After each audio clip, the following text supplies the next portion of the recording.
Dr. Postel, there have been national reports this morning that identify Coach-2 as Rick Pitino. Are those reports accurate? I can't comment on an ongoing investigation that's being conducted by the FBI and the U.S. Attorney's Office. I think when they're prepared, they will probably continue to amend their documents and gradually replace some of the numbers with actual names. But it's not our position to do that because they're their documents. But you said yesterday that you did know the identities of Coach 1 and Coach 2, so why can't you confirm or deny that one of those is Rick Pitino? Just because we don't feel it's our place to make those announcements. It's an investigation by the FBI and the U.S. Attorney's Office. Have you decided who will be the new coach or the temporary coach?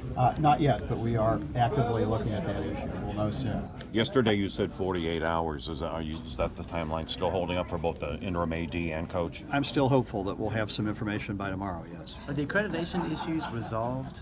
Is that your... Well, they can't be resolved until the SACS board meets and votes, okay? And so at this point we have recommendations and a draft report, but the actual resolution occurs when the SACS board meets in December and reviews the material, and they're the ones that make the determination. How's the AD search going at this point?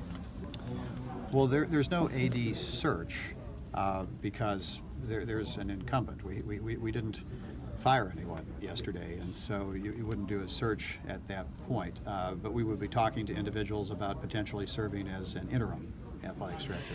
Auburn University has offered to refund all the season ticket people who bought season tickets for this year. Is that something U of L is considering, or have you even thought about that right now? We haven't thought about that. We're intending to have a robust men's basketball season. I don't see why that would not be the case. We have an excellent group of players, and they're the ones that play the game. So I don't know why we wouldn't have a basketball season. Dr. Postel, this morning the Kentucky Supreme Court ruled that the Attorney General's challenge to the governor's overhaul of the U of L board was moot. Do you think that assists the university's attempt to get on the right footing with accreditation?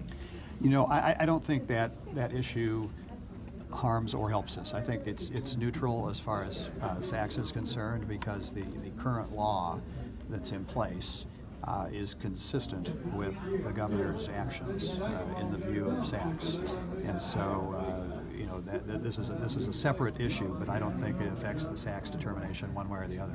Mr. Postel, has the FBI interviewed you in connection with the NCAA scandal? They have not. No.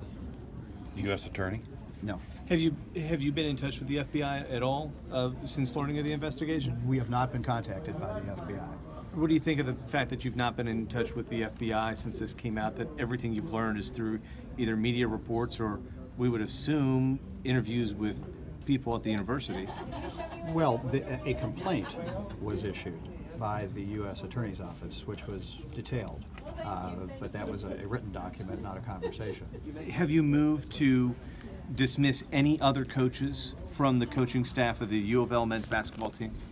Not yet. That would be a decision by the interim athletics director. I know that you won't comment on whether Coach Pitino is coach number 2 in that indictment, but do you know who the coaches are that were numbered in that indictment? We believe that we know, yes. They've given us enough information that we can make that determination. Have they been forthcoming to you to explain what may or may not have happened and what their roles were? Not completely. The investigation is still ongoing. But are the coaches at least talking to you and telling you their side of the story? We have not conducted our own investigation at this point. Do you know when that might start?